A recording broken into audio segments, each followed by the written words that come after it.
and on and off. So I feel like I've been speaking a lot about the chain makers, and I hope my poem is actually more eloquent than I have been when I'm babbling and gushing about their amazing achievements. So I'm going to go straight into the poem that I was commissioned to write, and it's called Chains. Our stories are made in the shadow of fire. I said our stories are made in the shadow of fire, history created against the clang of hammer, the repeated clunk of metal against metal, a heavy thud into the bones of the future. This world is an industry that tries to consume us, the mothers, the children, the workers, the bakers, the bread makers, the seamstresses, the till staff, the carers, the long shifts into the early hours, the essential workers, the ones who keep the world ticking over, us, with worn hands that turn fires into gold for you. We become the lost echoes in silent furnaces, forgotten in the careless pages of history, always in the shadows. We, hidden, the ones who always have been working from home. Always in the shadow, we, hidden, our homes, your factories, our hands, your machinery, our children, your stocks and shares, generation upon generation upon generation upon generation upon generation. Slowly and quietly, in the shadows, we, hidden, we chip away at those injustices against us. Make our homes from temporary spaces, churning the harsh reality, trying so hard to breathe life into mildewed ground, trying so hard to imagine impossible futures onto damp walls, trying so hard to light the nights with hopes of the future.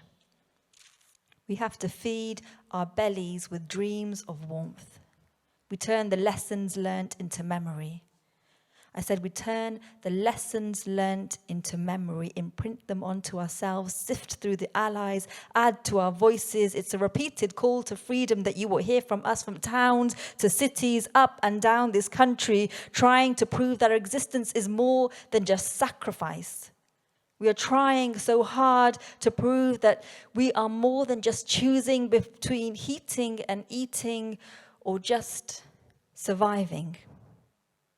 Because we know that life should be joy for us too, us the little people. Life can be a delicious abundance. We want to garnish the future with the breaking of light, spread it into the cold mornings, mix beauty into our everyday too. Fold futures into our children's lives. We dream of having enough. Our children's bellies not empty. We dream of not being forgotten, of shaking the fears that bind us. Because together, we know we stand strong. Together, we know our voices tear down policies that try to contain us, that try to silence us, to keep us in a place. And centuries over, these systems have been built and destroyed, rebuilt and destroyed, built and destroyed, rebuilt and destroyed by us, by you and you, us, the little people. Yes, the little people, we with hands that are not strangers to toil, hearts that are not distant from the bright sun of a new day, faces that are looking out towards the horizon. We know that these hands, these modest, small hands, they can make futures. We know our actions can be powerful. The world over has come to hear of us over and over again. Our stories are made in the shadows of fire. The world is not an industry that can consume us. There are no chains in the world that can bind hope. We can always hold on to hope. We have always been there in the margins, the sidelines, the hidden, the invisible, and we will always be here. The world we know cannot survive without us. The last few years have shown that to us again. We, the mothers, the children, the workers, the bakers, the bread makers, the seamstresses, the till staff, the carers, the long shifts into the early hours, the essential workers, the ones who keep the world ticking over, us with worn hands that turn fires into gold. And the time will come. We know the time will come. The time will come that we too will sit at the table. and we will also eat more than just at the breadline. Thank you.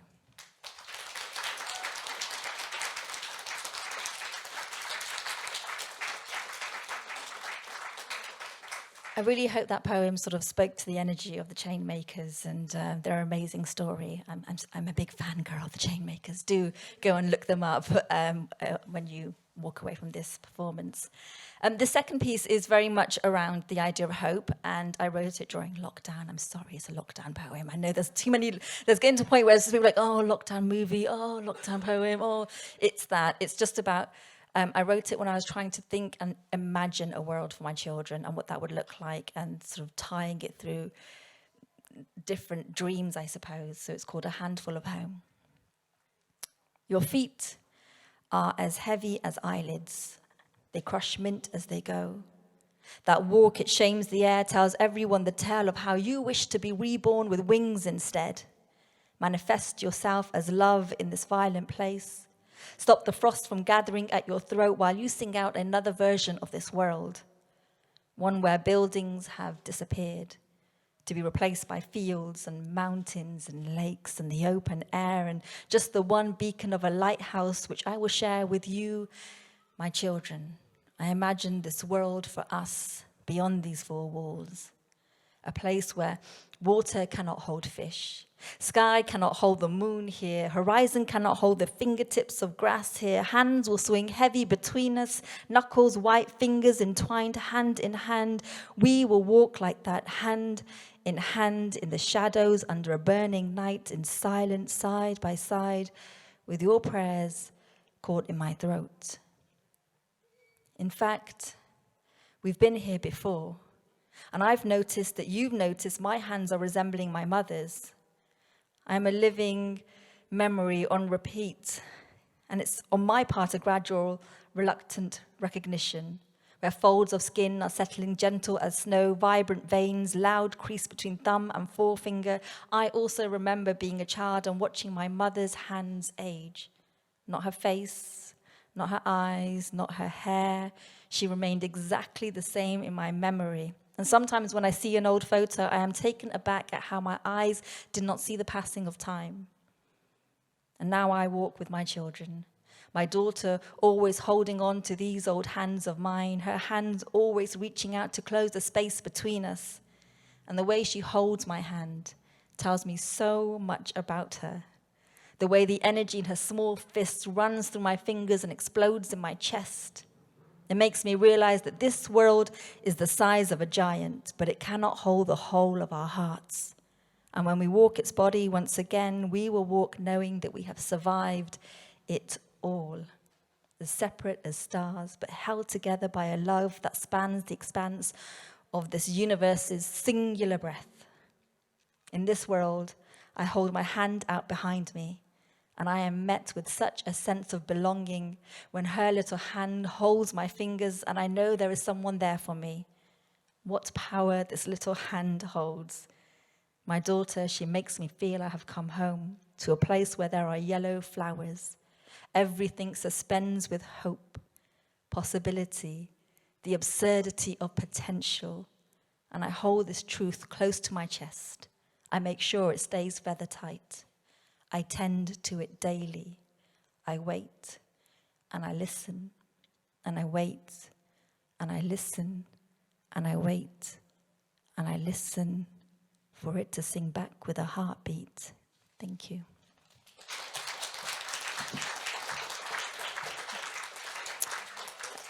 This last piece I wrote, and it's dedicated to all the women before me who have had to find and create meals from very little. And it's to all the women who have had to, under this government, found themselves relying heavily on food banks.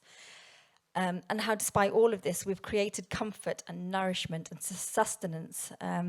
This is pre-Ramadan, so for me, this is my way of thanking everyone who has ever fed, made a meal, provided, donated, come together as a community to care for the whole of our community so that no one is left behind, and it's called hunger.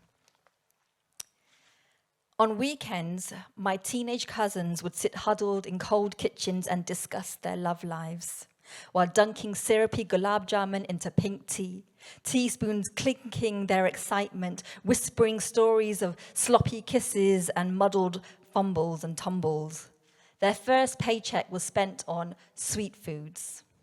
Sweet foods, a rare luxury when I was growing up, pistachio and almond crumbs which scattered against the plastic-covered dining table, and I hungered for this teenage dream of love. I wanted these sloppy kisses, the muddled fumbles.